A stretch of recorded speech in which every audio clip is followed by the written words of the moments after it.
Okay, so here's the story of how I wrecked the snowmobile. We went from Park City down to Daniel's Summit Lodge, which is about a 30-mile drive, beautiful scenery. We get to Daniel's Summit, they rent you snowmobiles, helmet, gloves, boots, all the stuff you need. There's 35 miles of trails, there's no guide, they just give you a trail map and a snowmobile and say, have fun. Now, on the way to the summit, there's all these different fields and open areas where you can just take off and start riding. And we found this great open area where it hadn't even been touched. No one had even been there since we got like 3 feet of snow. And so we just took off and rode around there for a little bit, went up in all these trees, and it was amazing, a lot of fun.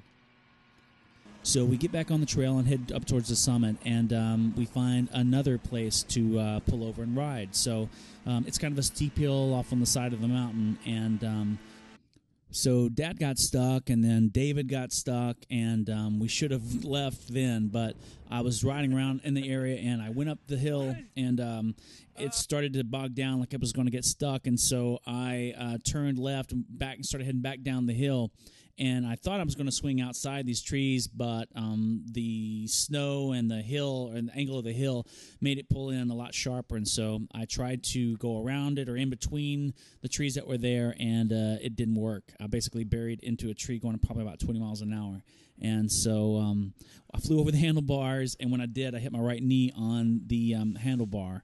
And fortunately, I had a helmet on because I was like flying through the limbs of the trees and stuff. But it hurt pretty bad, but it didn't hurt as bad then as it did later. So we basically got on the two snowmobiles that were working, rode back down to the lodge, and told them where the wrecked snowmobile was. And they're like, okay, great, here's another one. Do you want to keep riding? And so they gave me a new snowmobile, and so we headed back up towards the summit, made it up to the summit, and which is some amazing scenery on both sides, and then headed back down to the lodge. And by the time we got back to the lodge, they had towed the wrecked snowmobile back in, and it was jacked up pretty good. I'm just glad that we got the insurance. I'm just glad we took the insurance.